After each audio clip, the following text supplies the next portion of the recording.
I want to take just a moment. I have just a few opening comments. They will be brief. And I want to start by saying thank all of you for coming out this evening. The purpose of tonight's Citizen Forum is to facilitate the exchange of information between the City Council and community members. A healthy two-way exchange is the desired result. It is hoped that the format for tonight's meeting can be simple and user-friendly. Once recognized, you may stand at your seat, you may speak, state your name, ask your question, voice your concern, or give your opinion. If everyone is concise, there should be no need for enforcing time limits, yet recognizing that there are many people here that might want to speak. So please be responsible with your time. Limit the redundancy of questions and comments. We will answer one topic at a time, and you will have an ample opportunity to address the council more than once. We'll set a 2-hour meeting time frame that may be extended by the City Council. With that said, council members, any comments before we begin? Fine. Anybody? Okay, so remember, it's a citizens forum. We're here to hear what you have to say or what you think. So, the meeting is now open on the floor for those that want to speak. You may stand. Just give us your name and. All right, I'd like to get this party started. All right. My name is John Harrell, live at 43 First Street. First of all, I want to thank the council members, Doug and Tammy, for coming out. As you can see, there's a lot of concerned citizens here. And all I have is 4 items, and I don't want to talk to you about it. I just want to list 4 of them, and it can be open for discussion on however y'all want to handle them, so we can be concise. In transparency, I was at the meeting yesterday, Sunday. A lot of these things came out of that meeting, so I'd just like to go through them, so I don't take anybody's time. If y'all want to comment on them, or if anyone wants to expand on them, then I think that's a healthy way to do it, and I won't take up much time. The first thing is, if I look at this crowd, some people have suggested maybe that we should have once a month meeting at night instead of having both council meetings at 9 a.m. A lot of people still work. I'm retired, doesn't matter to me. I can be here at 9, I can be here at 6. The second thing is the compliance of the LDC and the comp plan. When we had the elections, people will come around talking about we have to have slow growth, no congestion. We want to talk about that. The third thing is the city stormwater plan. I know they had a plan in 15, and you guys revised it in 2019. There doesn't seem to be a lot of information on how it's going. It's not clear. I've been here over a year now. More updates I think the citizens would be very happy with. What's the plan? What are we doing? What's FEMA paying for? What are we going to pay for or have to pay for? And then the last one is probably the gorilla in the room. This has to do with the budget. I missed the first one, watched it online. The second one, I was here. The retirement for the city council was kind of glossed over. People want to know specifics about the retirement plan, the amount paid by the city for each one. Is there a plan for the city to purchase previous years for the council, or the council going to have the option to purchase their own in this retirement plan? There was a raise earlier last year. Now we're talking about another raise of 200. The hiring and the raises seem to be of new positions. Existing positions seems to be rising fast.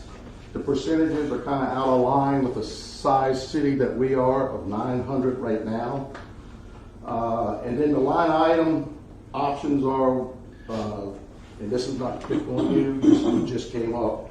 The city clerk's total, and then some people were told, well, no, that's not hers, that's other people's. That should be broken out so us citizens can understand it better. And I know you have 2 more meetings for the budget, but that seems to be the biggest thing that I hear people talk about. And that's all I have to say. Thank you.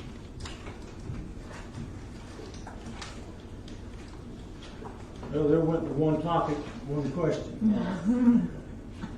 Yeah, I got 5. 1, 2, 3, 4, 5. Are there others? We can, I mean, is that is he summed up what a lot of people here want to hear? Yes. I'd say those are big ones, yeah. Minus one. Excuse me? Minus one.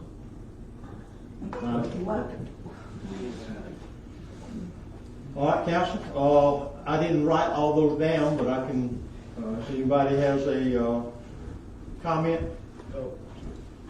Once a month meetings, I don't think that's much of an ask, so I guess maybe we should look at that first, that's an easy one, that's the first one. Okay, I'll give you the history on that. We did it for years at 6 o'clock. We had no more people there at 6 o'clock than we did at 9 o'clock. We were paying people to come to the meetings, and the council has, I don't know, 7 years maybe. The agenda drove the attendance, no matter when you had it. So we cut back and went to 9 o'clock meetings, regular business hours, and it's been that way for a long time. So with the meetings that are online and the ability to look at the agenda and the ability to see if you want to go back and look at what's going on,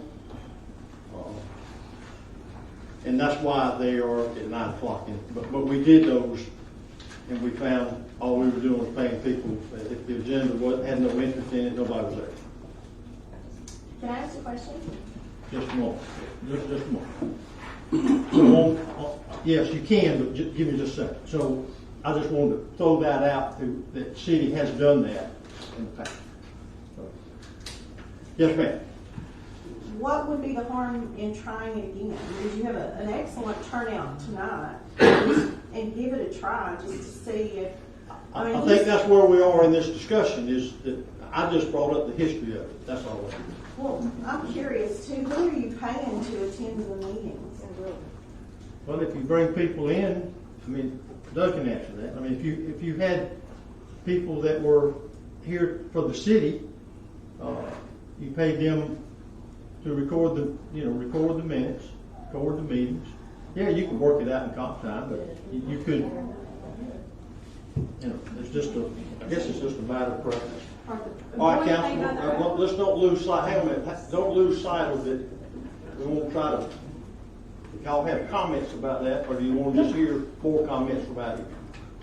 Don't want to be here. Okay. Let me add on this, and your history is very good.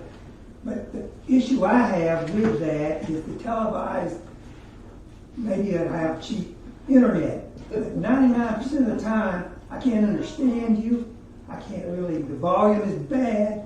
The transmission is just poor. So I really don't know what you guys are doing, even though I'm watching it. So your history is good, but your televised option is not good. I mean, media comes in and out, in and out, in and out. Exactly.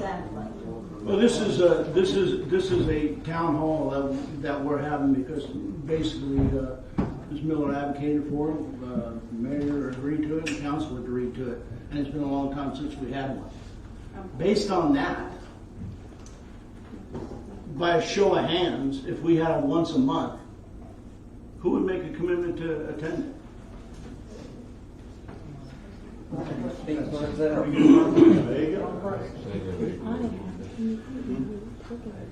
It's not history, that's what I think the table's saying, that's not the history, that's not the history of what we've seen, but if that's what they're saying, I guess, I would agree with that once a month, absolutely. Mr. Mayor, on a comment about the sound quality, I'm actually in the process of moving the camera to the middle where the microphone will be closer to us. You know, we're still constrained to this break room, so I'm working to try to get better sound systems, so that might help too. Yes, ma'am. Just a simple clarification question. I've been here for 25 years, and until the hurricane, I don't remember 9 o'clock meetings. So you said for many years that we had 9 o'clock meetings, so did I miss something there? We left the 6 o'clock meetings way before the hurricane. Mid-2017. Okay, so There you go. we were founded in 1967, so until then. Oh, they've moved around. Moved, yeah, I Yes. understand. Harold, the other thing about, I mean, senior meetings after the fact are great, but if something comes up on the table and to be voted on that no one's heard about, watching it online or watching it after I got off work, it's too late at that point. The vote's already happened, there's no chance to voice my opinion on, or thoughts on that proposal.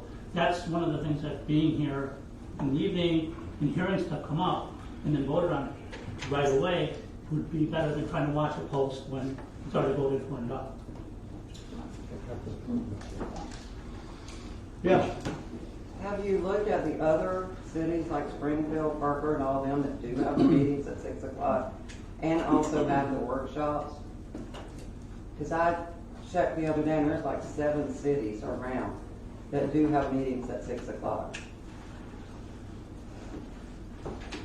Here's all I say to that. When we changed it, we checked around, there were overwhelmingly the communities around us met at 9 o'clock.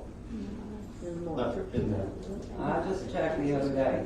I said when we did that, I'm going back, I think it was 2017, but look, I'm not sure you're getting any opposition here about when we meet. I'm not opposed to a 6 o'clock once a month, try it once a month and see what happens. I don't have a problem with it.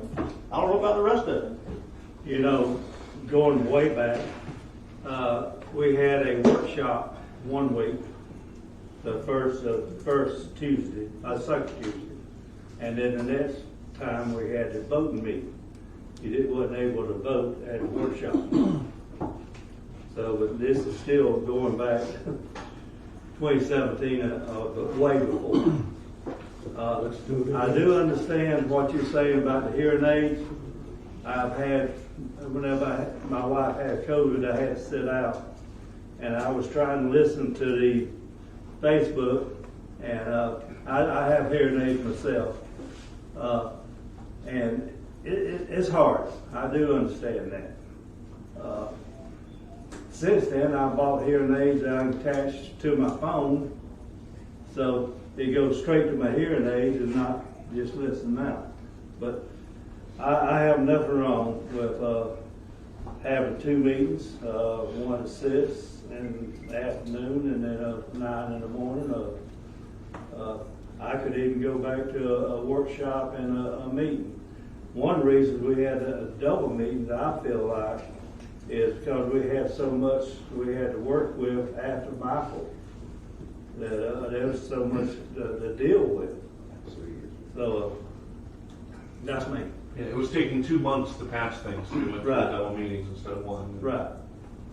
And there were And 4 it or does, 5. by having just 2 vote meetings, it does shorten a lot of stuff, especially people that maybe some type of construction or whatever. Mayor, I see a hang on a minute. Yeah. In mid-2017, when we moved the voting meetings to 9 a.m., one of the councilmen said at that time, the citizens can let us know when it is time to go back to the workshops. So consider this your notice from the citizens, it's time to go back.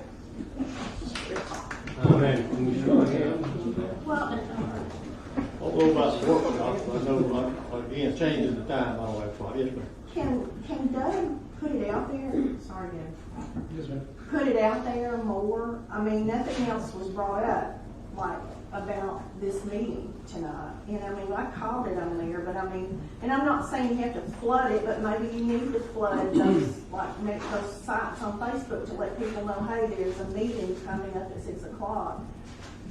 I mean, I don't know what more you can say. Look at Well, because not everybody's looking on the Mexico Well, Beach city government thing. That's what I'm saying. There's just. Yes, Tim. I just want a point of clarification. Are we talking about having one of the council meetings at 6 o'clock? Yes. Or are we talking about having a town hall once a Council month or meeting. both? Council meeting. Official council meeting. All right. Y'all see? Okay. All right, other comments about the meeting time from the table? Mr. Mayor, you brought up a point about cost. So the city currently has 5 employees that are salaried employees. 2 of them are here now.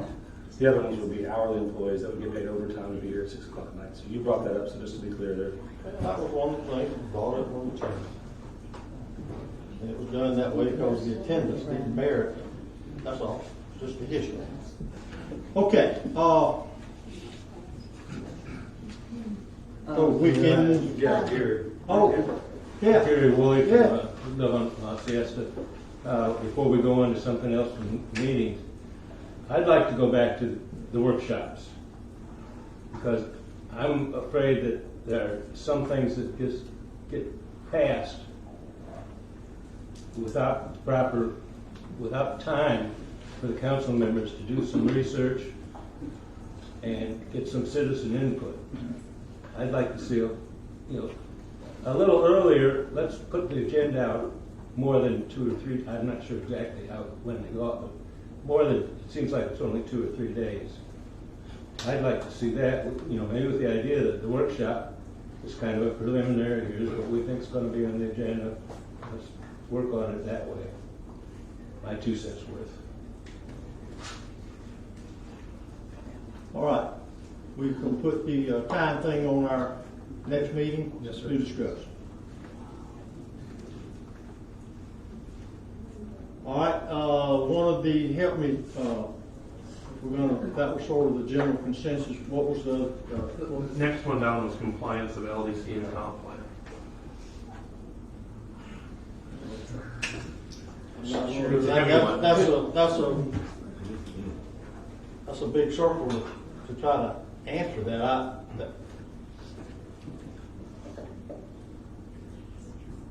I don't really have any comments on that. I think in that you were saying about, John, correct if we're wrong, you were saying about small growth, growing slow.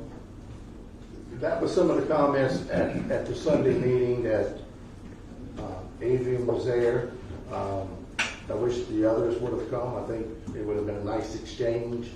It was not hostile territory like some people have insinuated. It wasn't that.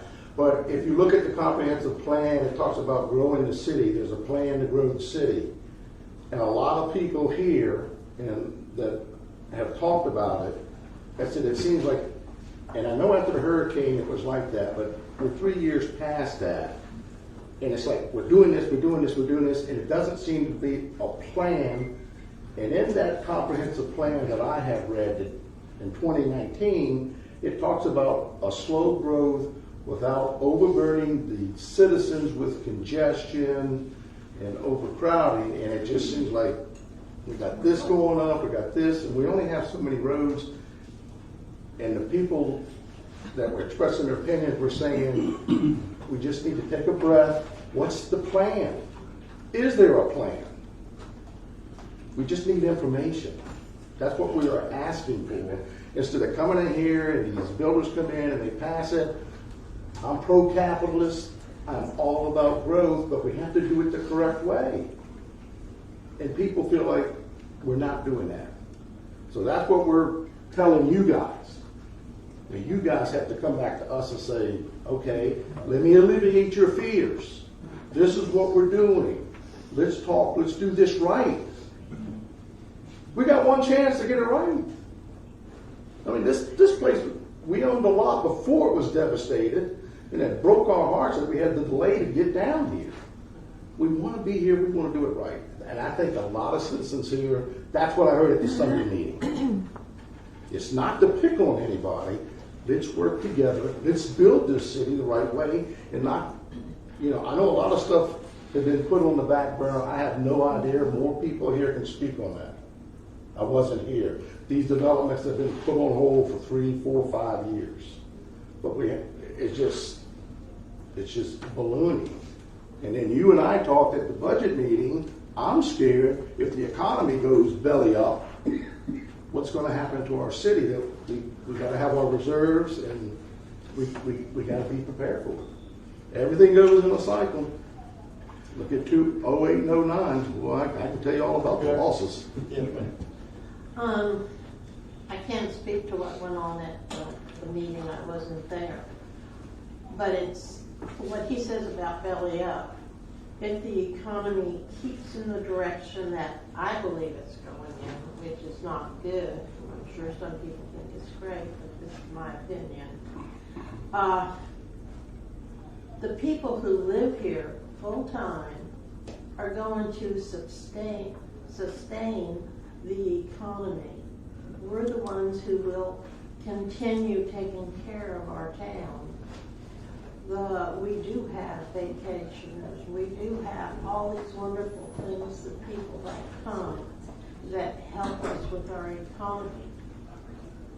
But right now vacationers are great, but if they stop to any degree, it's us full-time residents that are going to keep this town.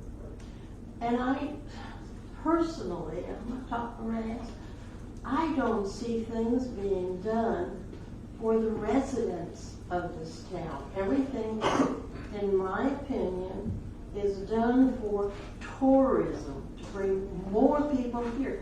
The building that people are talking about, that building is for tourists.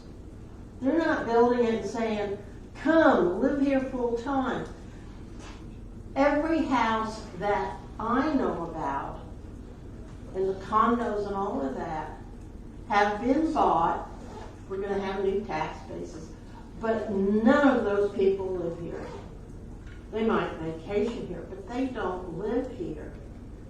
And I think the city is looking for the dollar and getting the budget done by the dollar of everybody else, and not doing things to the people who have been here, who have just loved this town, moved here because of this town. That's an opinion. Nobody else might have it, but think about that a little. Okay. Yes, sir. Hi, I'm Craig Jerkins. So I'm under the personal belief that I do not believe the city council owes a responsibility to me as a citizen to inform me of every nuance and growth. That's what y'all take care of. But I would like to contribute and help. So one thing I'm curious about, just like we have a planning and zoning board, if we bring on a full-time planner or we're outsourcing our planning, could there possibly be an additional board for long-term planning that citizens could volunteer for, just like the P&Z, and then kind of gradually learn about small city government? And then maybe that would qualify them later to run for city council or some other position. Something to think about. Anybody else? Yes. I just think she's right on a lot of aspects. I think we're all concerned about the infrastructure and whether or not it can be handled. I know right now there's still flooding, major flooding, and that's not really being addressed. And I guess my question is, you add more on top of that, then where's it going to go?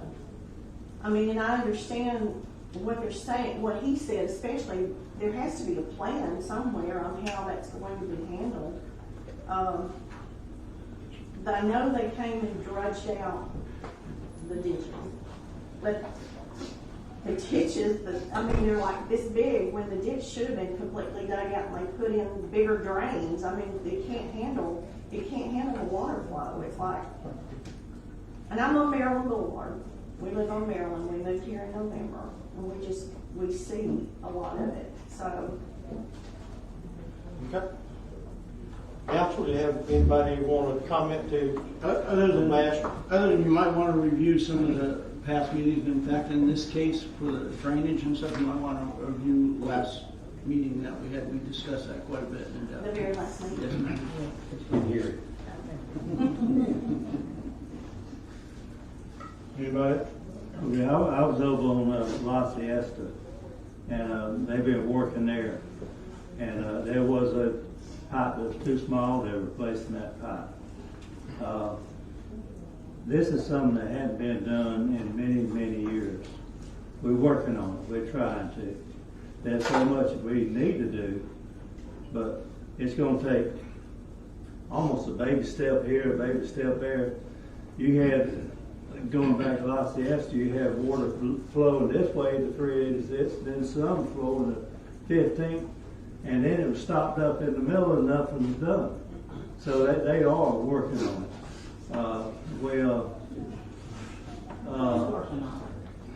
Who's working on it? Well, we got a organization, a company that's doing it, plus company. Gulf Coast. Gulf Coast. Plus we have our own people. Tommy had his men over there. I can throw his name out. Big Wells House had the bad flow, and it came to a stop seal. They jumped in. They changed pipes. Is it change yet, or they're changing pipes? Because I don't know about size, but it's going. They're going from one spot to another. It's going to take a while, but we got to keep working on it, and you got to keep going down the line to get it right. Doug, could you just comment maybe a little bit on what's allocated that financially and where we're at with that? Yes, sir. So the council voted to split up the bid for stormwater improvements, because at the time we still haven't got approval for the second portion through FEMA. The first portion is $1.5 million, and it is what you were talking about, where they sucked out all the pipes for the back truck around the city that had been identified by camera by Dewberry that were backed up. They sucked all that out. They've gone back and fixed a couple other spots. They've identified now the transit where they're running on their flows to road, the direction where it's supposed to flow. They've recorded each one of those transits, and they're coming back to the engineer with a plan. That process is underway. They're working their way around 15th Street right now towards 98. They're working on some of the choke points around 5th Street. And we have another big issue that we're looking at behind New Mexico and Colorado, in that area. All those spots are being addressed. The next portion of this will be the crushed pipes. So during the storm, for example, on Florida, the main stormwater pipe on there was destroyed. So we're actually in the process of finalizing through FEMA for that reimbursement for an additional $5 million. So all those storm drain pipes will be dug up and replaced. The one thing to remember, FEMA only puts back what you had. They don't make it better. They don't make them larger pipes and those kind of things. So that would be on the city's expense if we had to do that.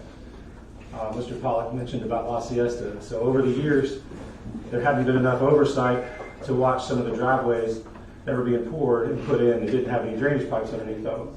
So the water would run to the pipe and there's no pipe in the ditch, and it back up all the way the other way. We're fixing those as we can go, but it's a budget constraint. We can't fix them all at the same exact time, but we're working on a plan to go forward to make those better. Any other things to say? I have something to say. Okay. We purchased land here in 2000. It was a trailer next to Jerry Smith, but somebody else lived in it. It was a lady that lived there.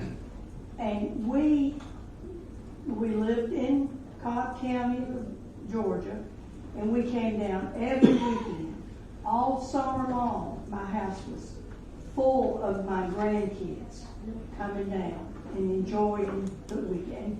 And we stayed there through to about 2016, when my husband was thinking about retiring. I said, okay, he's going to retire. If he retire, we retire. I need a house. So we got James Totten. He built our house. We got moved in January before Michael hit. Our house survived the storm, except took the screen porch off, and got water in it. That's all. We had a contractor that worked 3 months, and we're back in. And I used to come to all of the council meetings at night. I like to come at night so I can hear what's going on. I see a lot of people changing, people that were on the council that hadn't been on it. You've been with us, Mayor Kathy. And I just would maybe like to go back to the 9 o'clock meeting at night. I get up late. 6 o'clock. 6 o'clock. Yeah, we said we're gonna talk about that. We have already put that on the list. We put that on the list. You know, you've seen me here at meetings. I used to come Yes, ma'am. at 6 o'clock. Thank you. at night. We understand. Used to come. I would like to have that. We put that on the list. On the compliance of the LDC and the comp plan, I mean, those are our governing documents and guiding documents, and I think any recent development we've approved meets them. And I mean, I think Doug has heard me say in a meeting before, one of my first questions is, does this meet the comp plan? If yes, then let's move forward. So another thing I hear is that we have residential building on commercial lots. Our LDC allows it. That's why it's happening. It's allowed. So that's all I really have to add on compliance with those. But Adrian? But what about commercial property building on residential lots? that one takes council approval. Residential does not. You know what I'm talking about. Yeah, you have to do a variance and such. Yeah. Yes.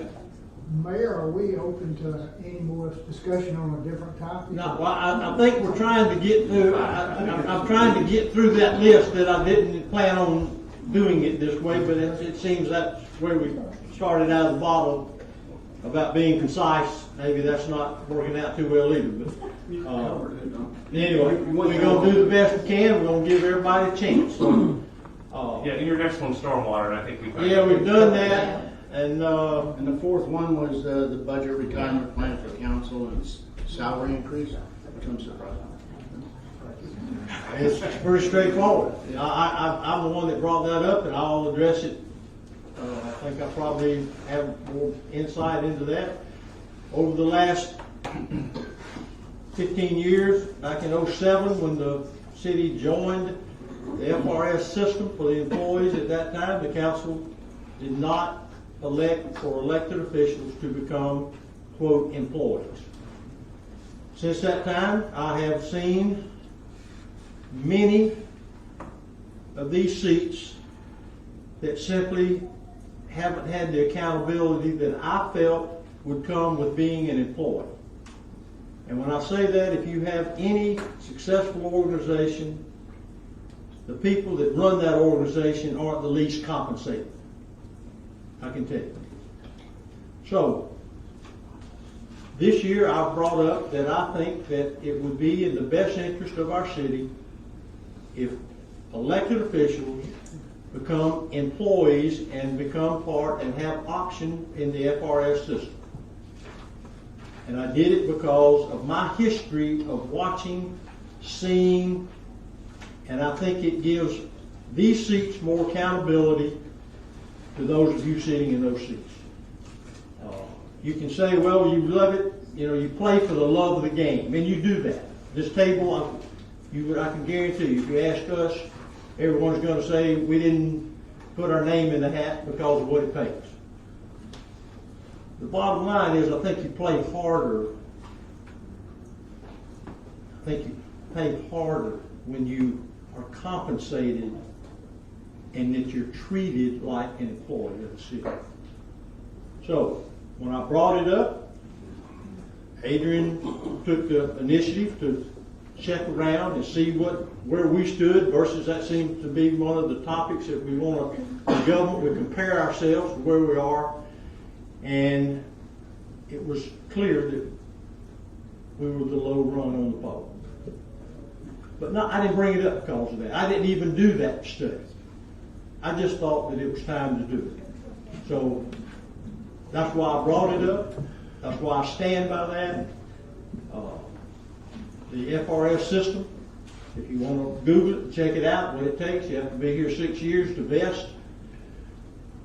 If you aren't here 6 years, you can join the investment plan. It's not, when you look at the dollars, someone or several have commented the size of our city. This probably isn't a good thing to say, but that comes from just not knowing. That's just an uneducated statement. Okay? What it takes to run this city and run it like a business and be involved in what's going on and some of the concerns that y'all have already mentioned about the growth and stormwater, all that doesn't happen just because we pass it on to somebody else. The charter of the city says that we, the city council, we are the final decision. Not an administrator, not a public works director, but the city council. So if we want to act that way and you want to hold us accountable, then I believe there should be compensation. That's why I did it, and I'll leave it at that. Yeah, I was pointing to behind you, but you go ahead. Never mind, go ahead. She was up first, huh? Linda Hamilton, Yes, ma'am. 98. So if you opened it up that way, it would become like a new job, and anybody could apply for it. Since we have all the good benefits, maybe people that are highly qualified would also want to apply for that job of city council person. It's not It became a job. it's not it's an But I'm elected saying, if we're position. saying, if we're gonna make it an employed position, it becomes a job. It doesn't, okay. So could more people apply for it? During election time, it's wide open. But as soon as you make it a job and you get those benefits, could that not be the case? I think what she's saying, Mayor, is, and a lot of us feel this way, is we've got a whole big problem in Washington right now because you can go serve 2 years and then you have carte blanche benefits forever and ever and ever. And all because they feel like they're entitled because they got elected to serve 2 years. I know that wouldn't apply to the council, but I understand what the citizens might Well, that's feel. not what we're saying. So I'm just can respond to, I'm not going to try to, read into what y'all are commenting about. I'm just going to take it for face value. Okay, I want to Yeah, know, I want to know just clearly, if I was to run for city council and I sit there for 2 years and I get these benefits and then I decide either not to run again or I get defeated, what happens to the benefits? Do I lose all of them and come back just as a regular citizen? I'll talk FRS briefly. So, FRS, we don't set the rate, the state does. FRS decides what the rates are. I have the old rate, I have the new rate, I pulled them out today because I wanted to know. This isn't like the president who gets $400,000 a year for life. This is, you get what you contribute in your time frame. So, we all have to contribute like an employee, 3% of our salary. And that's what's required, it's not an option, you pay 3%. Then the city pays, for an elected official, 57% of the salary in. And then of that 57%, not all of it goes to the elected official, there's admin costs. I don't have the actual breakdown, I think it's like 11%. So in a year of being a councilman, I should probably get about $980 into my retirement account. In 2 years, about $1,800. And then if I'm done, that's all I have is $1,800. You know, Everything stops. It stops. Yeah. Okay, that's what I want to Yeah. know. So it's not retroactive to go back? No. It would start when the budget starts, not. So on the other hand, yeah. Bill Hamilton, 212 Highway 98. And looking at the past budgets, and council moving from 4,800 a year up to 15,600, plus adding the retirement, plus adding medical coverage. That's almost 4 times jump in 1 year. It seems pretty extravagant, and to accelerate it, if you need to get to that point, possibly take it in stages instead of having the council pay go up that much in one huge bite. Plus, where you've eliminated the planning meeting, you have about half the meetings that you have to attend, and you get more money. No, that doesn't, I can't connect those dots. Thank you. I'm sorry to hog so much time, but I haven't been here for several years because my husband. Just remember, there's others now. Well, It's take them important to first. try to be concise and not redundant, please. No, That's well, all I ask. I'm not being, and I don't believe any of my questions or answers have been. One thing, you mentioned business, you mentioned employees, and all of these things, not that being more responsible, being more accountable. All right, let's address one of those topics. Hopefully you all have thought of these things. Accountable. You were voted by the people of this city to be accountable. If you're not, we need to vote you out or have you recalled.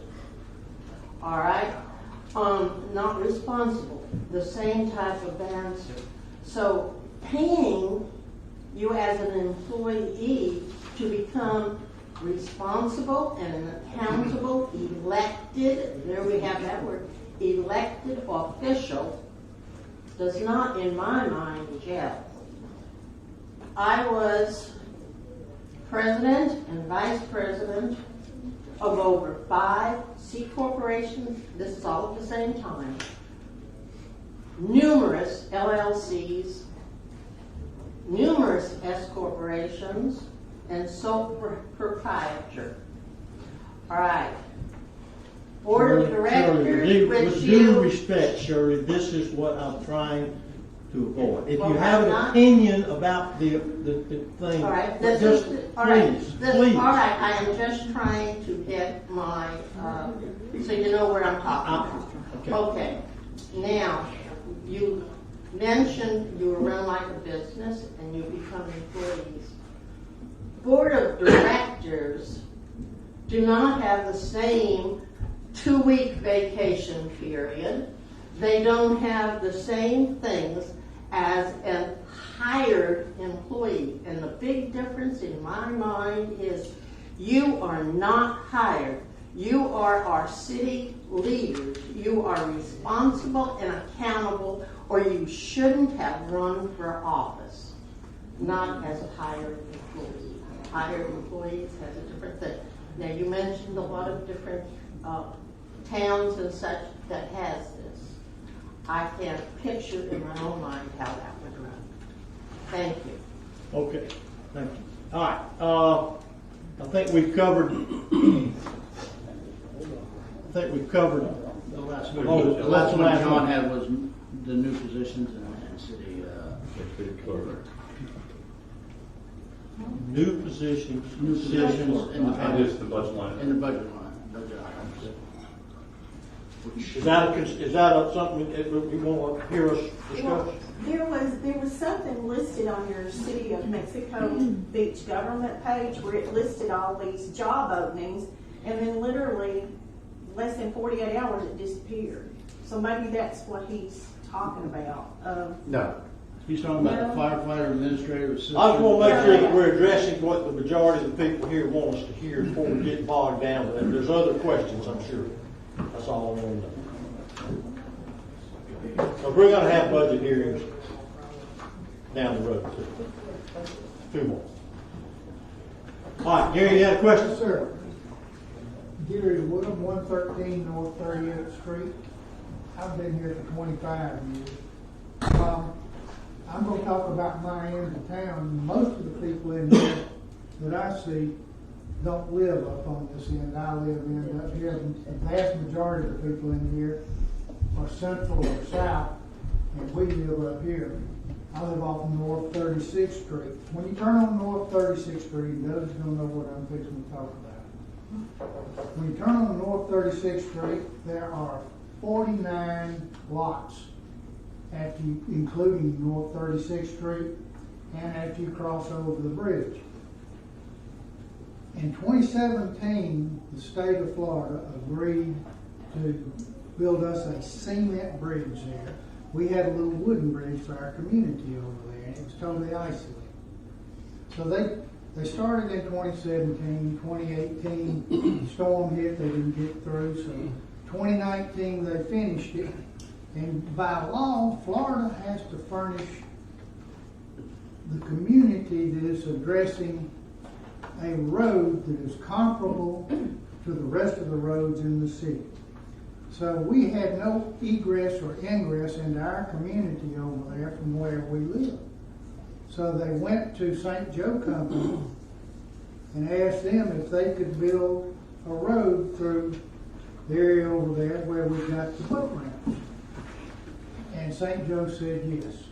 So they finished doing all their work. We used that road the whole time that they were building. When they got through, St. Joe Company was going to tear the road up, but the city requested that they leave it open because we still had no egress or ingress into our community if a storm hit us over there.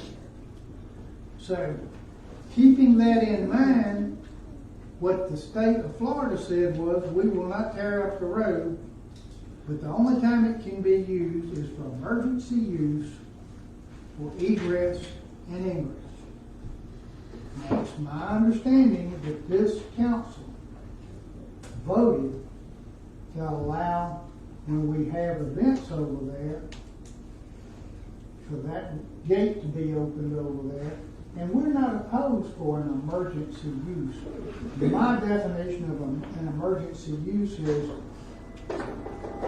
if you've got an event taking place over the boat ramp, which road I'm talking about that comes into where we are, then you set somebody at the gate, and if there's an emergency, they come through. Well, to add a little bit more on the reason, my rationale behind what I'm saying, as y'all all well aware, the 85 acres used to be the Corey family is going to be developed over there. The whole backside, there's 77 homes, is dumping into North 40th Street on the north side of the bridge, one of the roads, and it goes over to 98. Now keep in mind, over where we live, is this city was not developed or engineered for today's traffic. It was a mom and pop community and always has been, and that's the way I always wanted to keep it. Well, what we're going to do when we put that traffic over there in concert with what we've got in our neighborhood on a given day, you've got an enormous amount of traffic going down North 36. I walk it every day, as most of y'all know, and there are kids that play out in the street. My point that I'm trying to make right here, the area over there where we've got the ramps, I'm not opposed to Doug, anybody else open that under an emergency use. Not to leave open, but if you want to let some, EMS through or the police or whatever else.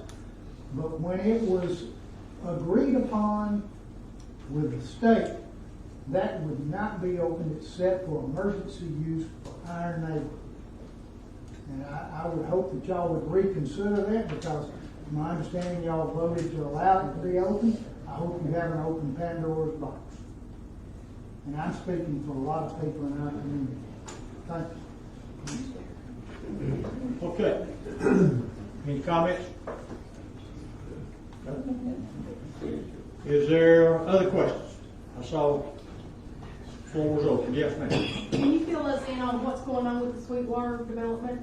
And have y'all already determined what access they're going to have? And is it going to go through Parker Park? And that's coming from the lady that's over on that side that has called me and asked me to. We haven't heard back from them since the last meeting. There's been no official presentation. Last meeting, we had his last time I spoke. Okay. But, the growth of that area will definitely create more traffic than what we used to see on some of these roads. I mean, that's just sort of a fact. So I don't know how you would avoid when that property And it sort of goes to the whole growth thing, and let me take just a second and I'll just tell you how I feel about that. When the city was chartered in 1967, that property, that 88 acres, was part of the charter city. It's not something that got annexed in. It wasn't something that got added on after the fact. It's just been there. Since it was part of the charter city. It has been for sale. They developed that property under the guidelines of our LDR. The roads that will be affected by that, no, I'm not sure which ones, but they're city roads. They're taxpayers just like those of you who live on those roads. And the growth plan that was approved back several years ago and then more recently with the Sweetwater development is all under the same guidelines that the LDR was written in 1991, and they checked off every box. So I say this, and I say it in earnest because I hear it, and I'm concerned about it. Okay, I am concerned about. You mentioned things are happening quick, and they are happening quick. I don't know why you can have a storm and get your town leveled and all of a sudden we become the most popular place in Northwest Florida. I don't understand that. But the fact is, our coastline here is developed. And that property and the access to that property, those people are just as entitled to it as those of you who live on those streets. And that may sound not what you want someone that's sitting here to say, but the truth is, and there's no sense, when the growth comes, it's going to affect us that think of it as this quiet town. But we can't adopt a last man in, close the door behind you. That's not the way this government works. So the access to those streets, and you will notice if you look at those plats, those streets, not the one Gary's talking about, but the other streets that border on the south side of that canal, all just dead end there. That development was part of the original plan for this city years ago. That's why that canal was dug through there, even though it never became part of the canal system. So for those of you who have concerns, it's not that I don't share them, but it's that sitting at this table, the growth of this town is being handled according to the documents that are on file here. The fact that we don't like it, I can appreciate it. I want to tell you something. There's no one in this city that's more concerned about waking up thinking I don't like where I live. Okay, I want you to understand that. But the constraints can't just be, we don't want any more. We don't like it. They're going to use our street. They're going to, that's part of the pattern that we're in, and we've laid here docile and quiet and forgotten, and things aren't like they were. Not only the way they were, not in 2017, not in 07, and for me, they're certainly not like they were in 1953, I can tell you. But that's not the point. The point is that the government that you have is managing the growth within the guidelines that we have. But when we start to want to say they can't use my street, it's going to cause a problem, we're going to have to find some tolerance. We're just going to have to do that. We don't have that option. So, Mayor, may I ask? Just a moment. There's someone behind you want to say. Yes, ma'am. Yes, sir. Sue Hogan, I live on 7th. I just want to know, you made a comment about how quickly our town is growing. And Yes, ma'am. who's allowing that? Who's allowing us to grow that quickly? As quickly as we're growing. Our community is just being changed so quickly by condos and whatever else is going on all around here very quickly, not giving us time to even adjust. Who does that? The documents of the city, that's what we stated earlier, that we have guidelines. And if people come and conform to those, then, it's not like we arbitrarily say. And I'm not saying don't do it. I'm just saying, does it have to be done so quickly? I just don't know. I was going to say, I can kind of talk about this. It's feeling really quick because there was a lot of things happening for a long time, and they all kind of came to fruition at once. I mean, this St. Joe project was before I got here. It's been going on. The Corey property, I think, was under contract for 3.5 years. It's just feeling like it's all at once, but it's all been working for a long time, and then it's all come to fruition. And that's the unfortunate part. I mean, sometimes free publicity isn't always good publicity, but we had a lot of it. So I think it all is a culmination of it all at once, and here we are. And it is following our rules and guidelines we have. It's just we're working their way through it at the same time. Yes, sir. Me? Yeah, what you got?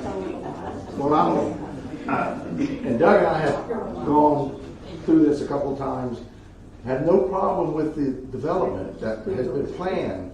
The problem in my mind, and a lot of people I've talked to that apparently are quiet tonight, I don't know why, congestion. And it's right there in our comprehensive plan. When this was done, when this was part of the city plan, you dug a canal for drainage, but was there any plan for the extra cars that these houses, I think it was 127, Bobby? 127 units, the houses that are going to be there? All right. So if you get 1.5 cars, you're over 200 cars. 98's only 2 lanes. I'd love to have more people here. I want the tax base to grow. I'd like to see my taxes go down, don't get me wrong. I was paying in 2 states, now 1. But the congestion is my concern, and I talk to people. Y'all see me out walking in the mornings. I talk to people, and they say, "Man, a lot of traffic." I said, "Yes, sure is. It's growing." That's my concern. I want to see the city grow. Was it in the original plan to handle the congestion? When you said this was done in '67, and then when it was updated in the '90s, is that part of y'all's vision of what you think we should do? I mean, because let's face it, you put all those cars on the road at the same time, we're going to have a problem. We're going to have a problem, and then if a stoplight comes, I don't know what these heathens are going to do. But that's my concern. I think. Yes, Ms. Lindsay, go ahead.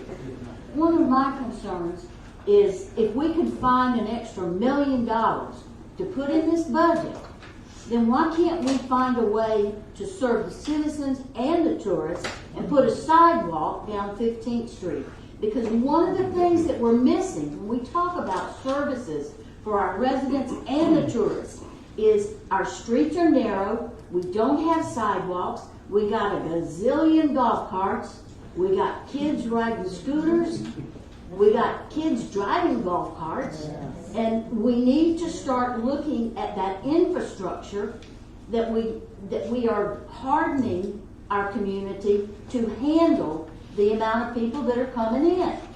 And what's bothering me is that we're going to spend $1 million on salaries and your retirement and those kinds of things, and we still have these big properties.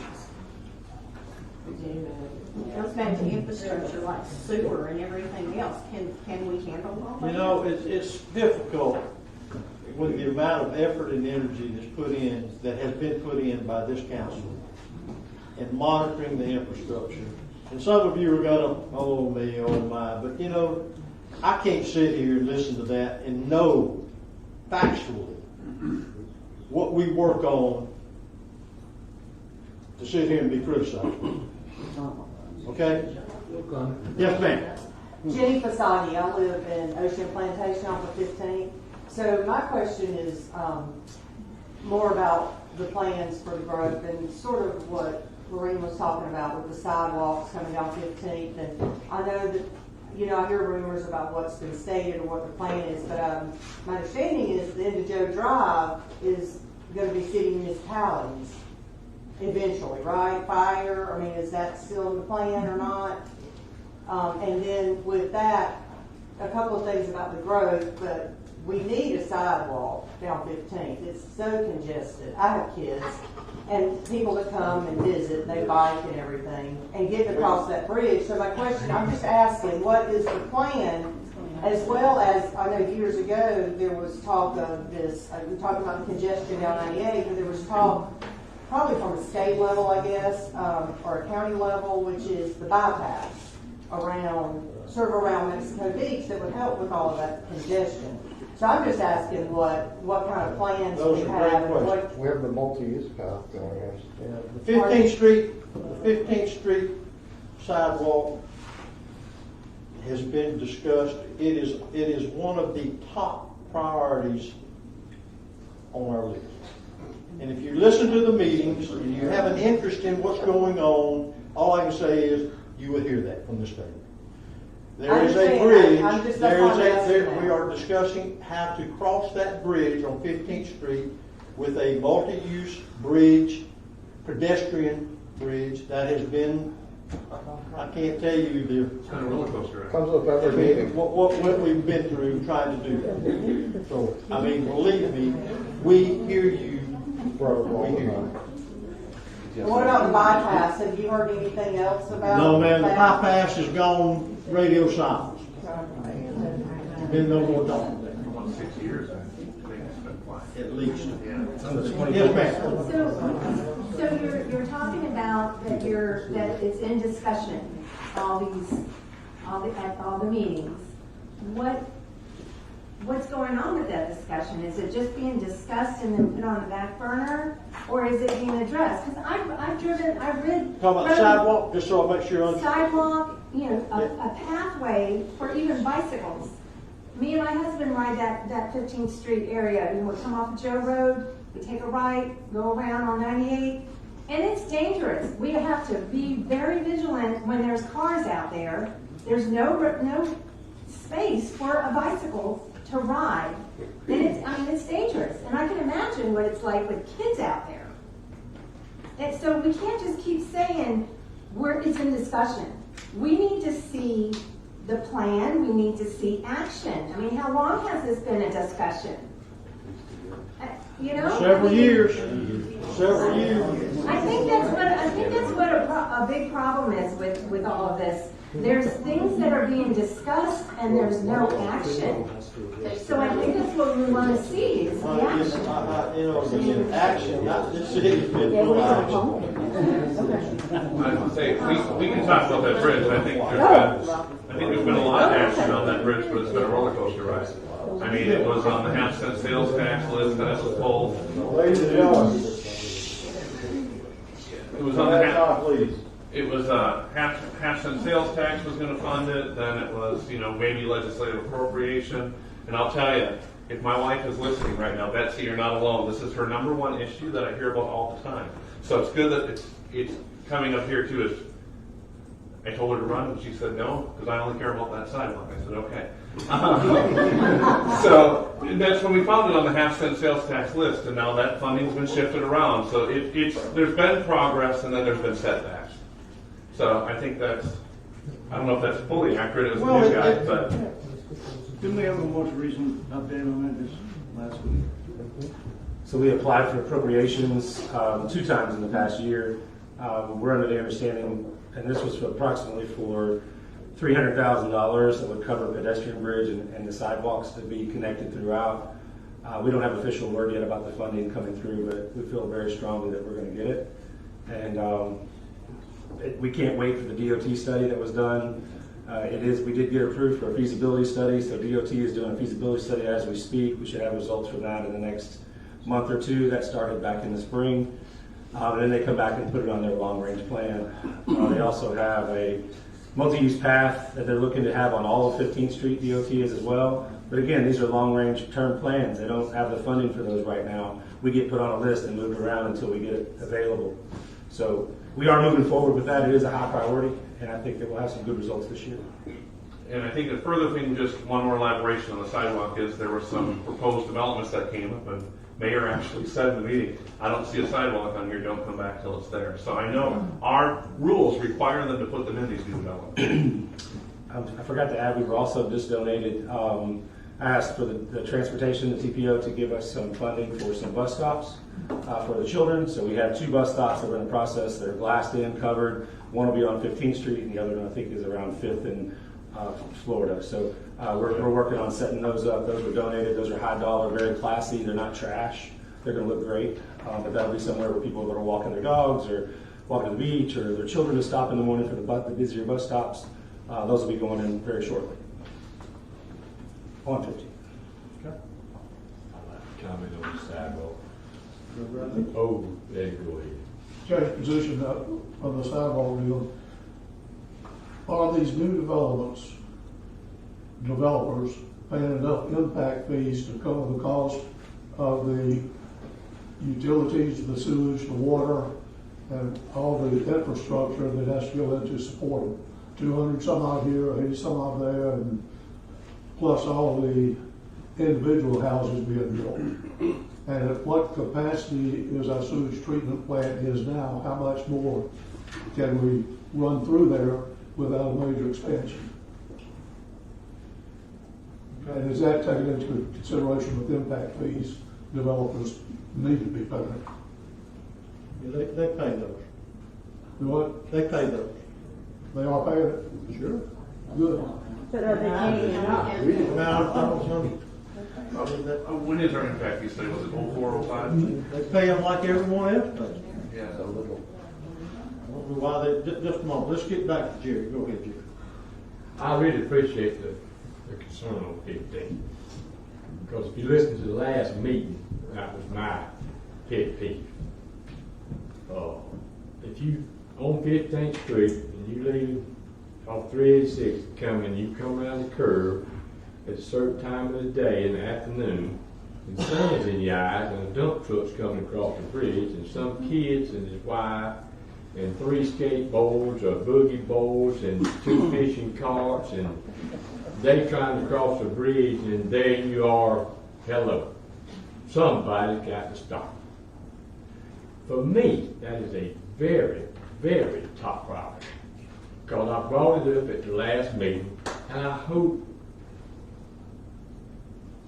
the mayor made a phone call, bless his heart, and I hope we got to step closer. You don't really know what we do. What did John? He seen me the other day out there. He was like, "What are you doing?"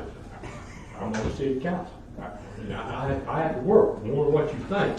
But that's a priority for me, and I don't want to have to get somebody hurt. I won't say fatality, but that is something I've done a lot of. I don't believe we should wait that long, and I am pushing, and I'm on the TPO board, and I think in 2034, I won't be alive then. That's what you have to go through to get through these programs.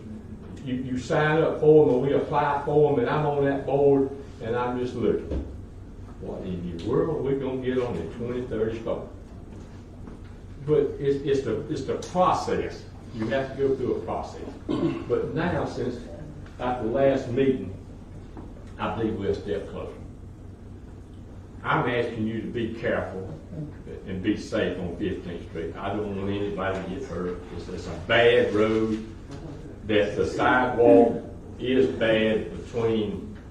We do have sidewalks, and like Adrian just said, the mayor says if you come for development, you come with a sidewalk, or you won't get it. And that's what we need, and we do need it bad. That is my top priority. After I got through with the boat ramp, and now I'm on the 15th Street. And I can tell you, I'll hound somebody dead till we get it. I'm just like y'all. I'm a citizen. I live here. I live on 15th Street. Well, you ought to be behind me. Yeah, I've been helping Ms. for a White, while. Okay. Can I ask one question, Mayor? Yes, come on. Most of the people here, and even some of this crowd, I don't know if y'all discussed it because I haven't been in any meetings. For years, the state of Florida has requested us to get our own water. Because if anything happens at Deer Point Lake, if somebody poisons it, we have no water. And they told us we need to get our own wells. We had wells here at one time, but we had saltwater intrusion, and they closed them. They said we needed to do that. One time, we were going to have to go through St. Joe Company to do. Is that something y'all are? Gary, if you recall, I'll just answer that question. They went out here about 7 miles on some St. Joe land. They did some tests with it. Yes. They did not meet the standard. The treatment process would have been astronomical. And somebody made the call. So we abandoned it. We got a grant. I believe it was $200,000. I don't know. It doesn't matter. But anyway, they went out there.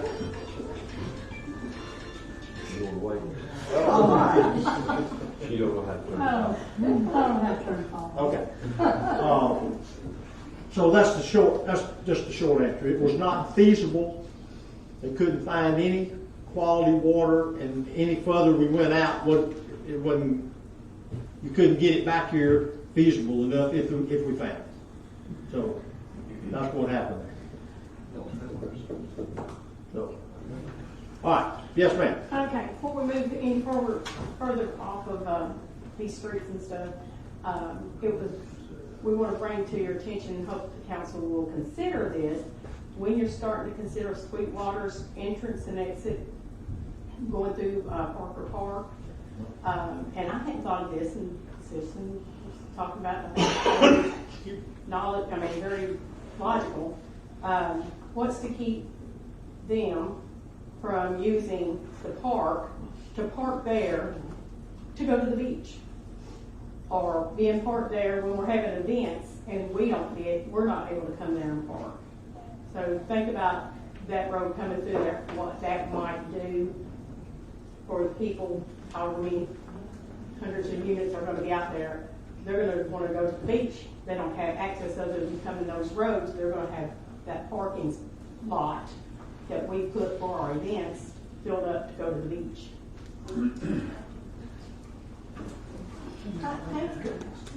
The schematic, I guess Doug put it on there of what it's gonna look like. Is that in the works? Parker Park? It was beautiful with the, you know what I'm talking about?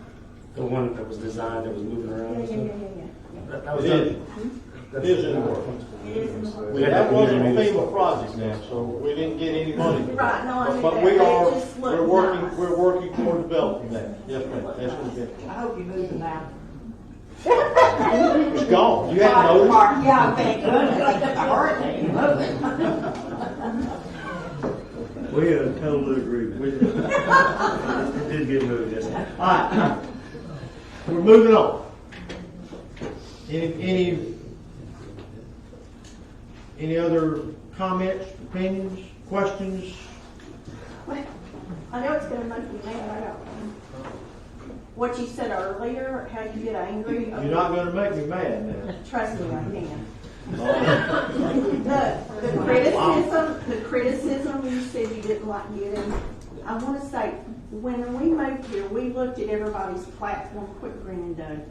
We looked at everybody's platform when they were running for election. Okay, you're elected officials, okay? I'm sure Trump hates all the criticism. I'm sure Biden hates all the criticism, but that's part of your job, okay? You know, to say you don't appreciate it. And I don't think we've all been critical. We've just been asking questions, you know? So. Okay, well, maybe you're not hearing what I'm hearing. Yes, ma'am. Mary Kenny, coming from a little bit of a meeting that we had on Sunday, just to go back, what I see as an overview is that a lot of people are feeling left out because they can't find out what's going on. And I think Adrian said that there used to be place, either on a website or somewhere, where you could go in and you could see what the status of something is. We've applied for this, we're waiting to hear back on this. And then people would feel a little bit more comfortable about transparency between what's going on and what the town is finding out. And then the other thing that we talked about, I talked about on Sunday, that is kind of a real sticking point for me, because I have a development background and a construction background, is I don't think your impact fees are high enough. I think your impact fees should be by square footage, because if you get these condos out here, they're paying what amounts to a flat fee, and they're putting in a building that 12 people are going to be in for a condo, for a family reunion, and then you've got 12 cars, or 8 cars. I think maybe your impact fees might need to be looked at again, and maybe revised per square footage, because a lot of the properties are commercial, people are turning over, and it is wear and tear on the sewer system, it's wear and tear on the traffic system, it's wear and tear on your public, on your fire, and your EMTs. And those people aren't paying taxes, they're just paying their rent to BBRO. So that's what I would suggest is, We don't set the impact fee. We don't, this table just doesn't arbitrarily say. Well, who does? You have to have a study. You have to have a study, Well, and you pay for that. And we have talked to those people several years ago, and they said they recommended not paying. That's an expensive, thorough study, and they said you are where you should be. We do not recommend it. And when was that study done? Oh, the last study was the 405? Yeah. Okay, so maybe you were where you're supposed to be back in 05, but this is 2022. I understand, and it but- might be worthwhile. You might be being dollar wise and done foolish. I can talk about it. I'm the one that called. I was the clerk at the time.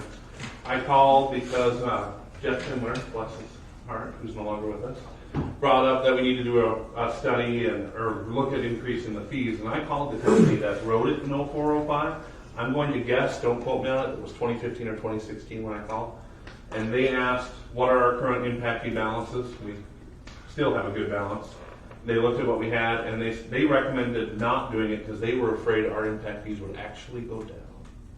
Yes, but that was in 2016. Since then, we've had a tremendous amount of growth, and so that baseline is no longer realistic. Just I do to want to make the call. to bring in more money to deal with all the things that all these people are concerned about. It's been infrastructure. We're just replacing what we had.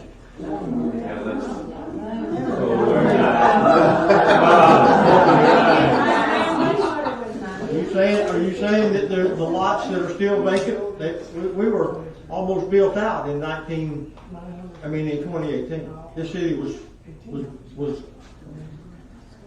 so But a lot of those were single-story buildings, and now you've got 2-story buildings that are housing 12 people instead of 4.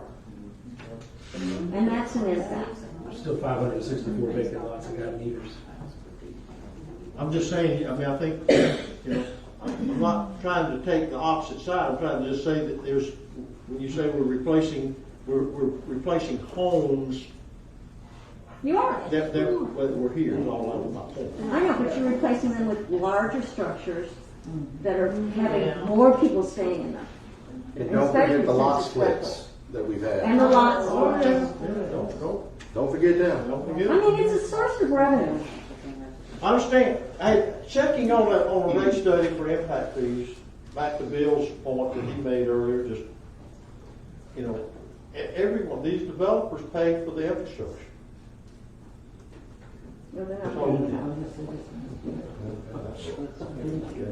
All right, I saw, yes ma'am, or sir. I wanted to bring up a point that's been brought up several times recently about putting a lot of data and transparency onto a server or platform so everybody can access it. And I wanted to bring up why that doesn't work.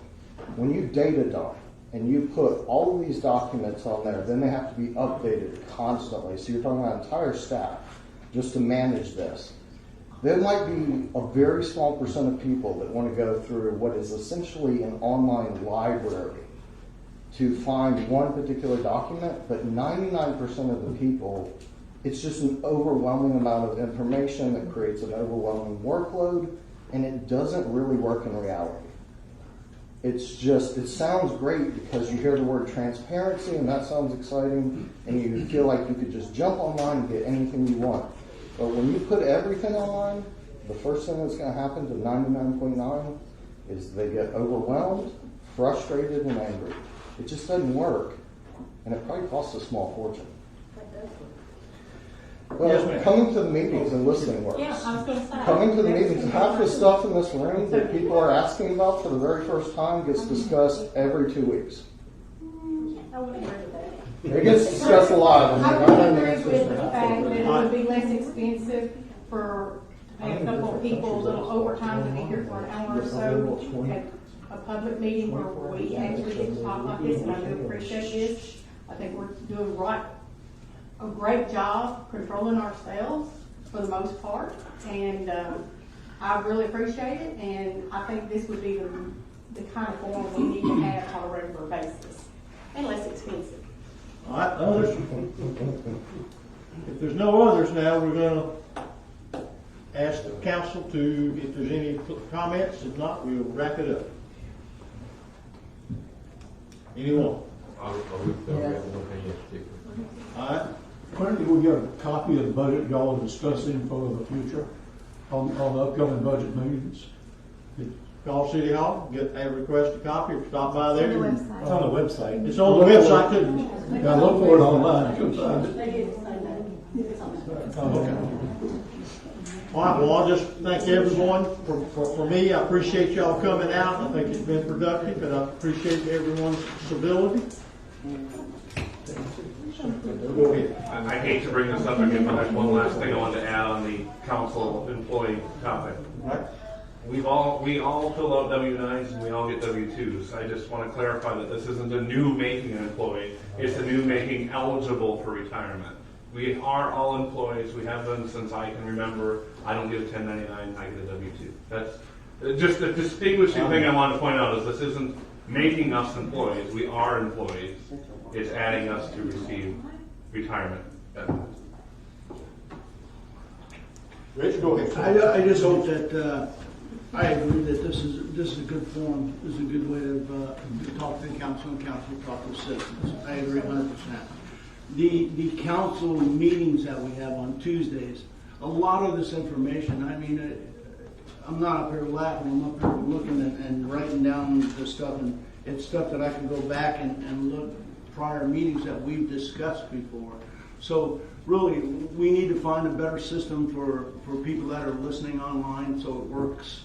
And people that want to come to these meetings need to come to these meetings and find out information. And also, I mean, my phone number is all over the place. My email, anything, I mean, I'd be more than glad to answer any questions, and I'm sure a lot of council members would do the same. And I do that. So we just want to be open. We do want to be open.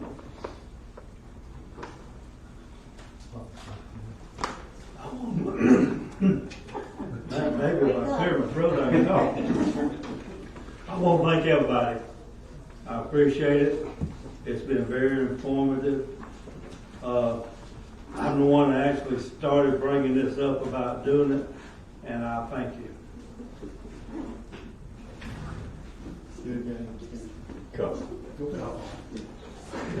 It ain't that big. This ain't like city council. I do appreciate it. Y'all know, I've been on vacation for a little while, but I have an open door policy. I'm not big. I mean, everybody knows where I live. You got the phone number? I know you don't. I know you don't want me to either. Talk to the man in front of you right there. Hit the damn phone. So you know. Take it. I walk by every day. Me and my dog, his dog play together. But this is what it's going to take. But we have to agree to disagree. And that's the hardest thing to do, because us as a council have to do it. I do not agree with everything Mr. Kathy says. He don't agree, well, I agree sometimes, because I talk too much and too loud. But when we leave this meeting, city council meeting, we agree to disagree. Sometimes I have to eat crow, and sometimes he does. All of us do. But my heart is in this city. I ask myself a question every time I make a decision. What is best for Mexico Beach? Not for my neighbor, not for a developer, not for Mayor Kathy and Adrian, everybody sitting at this table. Well, what's best for Mexico Beach? And that's how I make a decision on everything I do for this city, for me. And I'm out here in this city every day, and they want to talk, and I know y'all bring up about the salaries. If y'all would pay my gas bill, I'd sure appreciate it, because I'm around this city all the time. My little truck is going. And I'm here for y'all. However I have to do it, I'm here for you. And I do appreciate you. And let's all try to work together. And we're going to get there. But the growth of this town, y'all got me started now. The growth of this town, all the departments out there, I wasn't here. That was done in 06 when the wind was. Not nobody at this council. Nobody. He was here. What's his name? Lived over there, only one that lived over on 39th. No, they're across the street from him. Yeah. Gary was here. He was on the council. So maybe they could ask both of them, but I didn't know. I had no control over that. But it happened. I thought you got to drink this. But that happened, and we can't stop it. And all that COVID property, that was passed I don't know how long ago. This council had nothing to do with it. I don't know if you did, you can ask him. But it's something we had to go. We got to go with the flow. And we're going to get there. We got to take these baby steps. And this stormwater is a big issue too with me. And FEMA, we don't have the money, really, the city don't, to fix this stormwater. But we're going to get there. We got people, if you go down 15th Street, they're working on it now. They are working on the stormwater now on 15th Street. So, we're going to get there. That's all. I love every one of you. Y'all come by and cuss me out like everybody else.